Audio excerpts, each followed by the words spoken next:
Hey pilots, welcome to the JF-17 or JEF air-to-air refueling tutorial. It's going to be a quick tutorial on how to do air-to-air refueling in the JEF. It's pretty easy. We're here in Nevada, and just as a quick disclaimer, there was a JF-17 update patch that was a temporary fix that you need to go to the forums and download in order to get the radio comms to work correctly, and I will paste that in the link below. If you come here in the future, this will actually be implemented in a further patch, but for now you need to have this temporary fix in order to make this work on the current open beta at the end of March. Alright, let's go ahead and get into it. And what we're going to do is go ahead and turn on our altitude hold here as we get everything set up. If we look out to the right, we can see we now have a big refueling probe, which pretty much takes up the whole entire view of the whole entire right hand side of the airplane. So first things first, we're going to go over to the right HSD and turn on TACAN. And then go over to the left, hit TACAN. And what we're going to do first is go to mode, and we're going to click, make sure it's on AA receive. And then after that, we're going to go ahead and set up our channel, which is going to be 033 Yankee. So it's 33 Yankee, but you got to make sure you put the 0 in front of it first. And we can see right here it now says 33. And make sure it's on Yankee. So what we'll do next is we'll go ahead and make sure the EFIS is back on the left-hand side. And what we need to do next is figure out the tanker frequency. For this mission, I went ahead and did 251 as the default. So we're going to bring up the kneeboard with right shift and K, right shift kilo, that's the default command. And use the right brackets to go to the presets. And we're going to find 251. And we can see right here that 251 is actually 127 for the preset. So we're going to go ahead and hit right shift K to get rid of the kneeboard. We'll click next to COM 1 on the arrow twice, and then we'll type in 127 and hit the arrow again to enter our preset frequency of 127, which is 251 for the tanker. Next we're going to go down to the right and dial down the TACAN ILS, so we don't have to listen to the beeps from the TACAN. And after that, we're going to go ahead and go over to the left here, and we have an AAR switch, and we need to make sure we turn on the AAR switch to all to allow the fuel to be pumped into our aircraft. We're going to go ahead and turn off the autopilot here. We'll go ahead and get in position, and we'll go ahead and contact the tanker. Make sure you hit right alt backslash. That's the default command for COM 1 in the aircraft. If you hit backslash, it's just going to be intercom.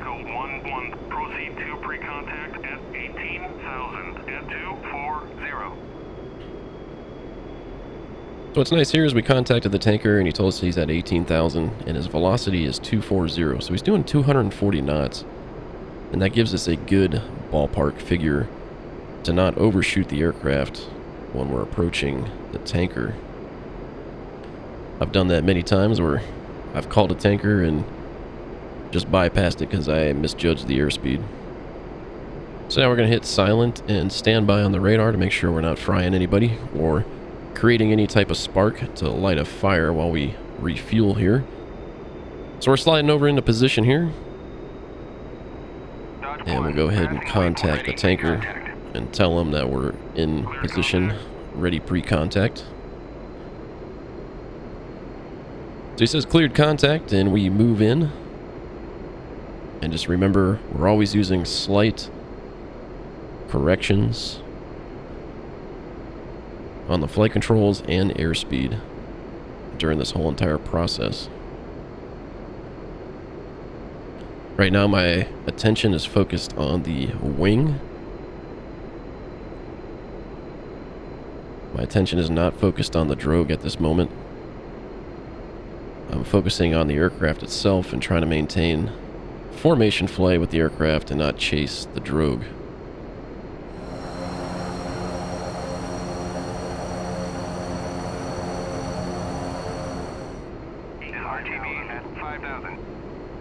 Away, we're still continuing here, keeping our eyes forward, looking for the connection or contact. And I missed it here on my first try.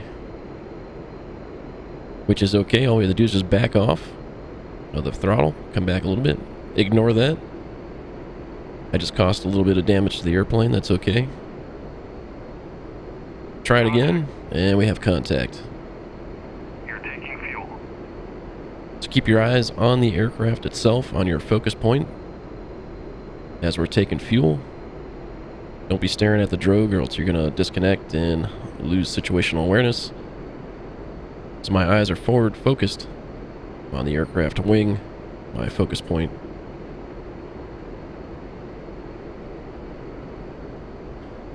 Still doing smooth corrections here.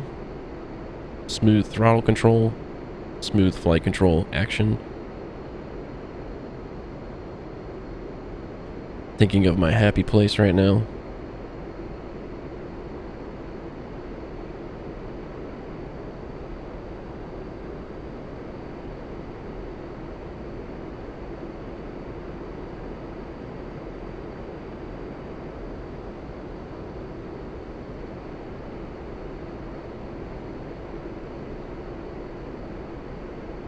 Just taking a peek at my fuel gauge to see what we were doing, or where we were at. We're almost topped off here. So far in DCS, I find that the F-16 is probably the easiest aircraft right now to aerial refuel. And there we have transfer complete, so we're going to head back off on the throttle, make sure it's clear to the right, and we'll shift over to the right of the aircraft.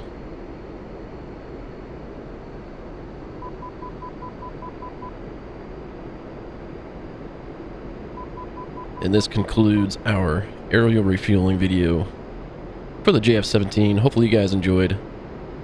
As you can see, it's pretty simple. As we're doing here, we're just turning off the switch, the AAR switch, back to off or topped off. And we are set for action wherever it may be. Hopefully you guys enjoyed this one. And just remember, this is a great community. There's plenty of free content out there from many different sources. We have Twitch, YouTube, Discord, Hoggit, DCS forums. There's plenty of great free content out there, all out there, and people out there to help you achieve whatever you're trying to achieve inside of DCS. Let's keep this community great. Thanks, guys. Enjoy.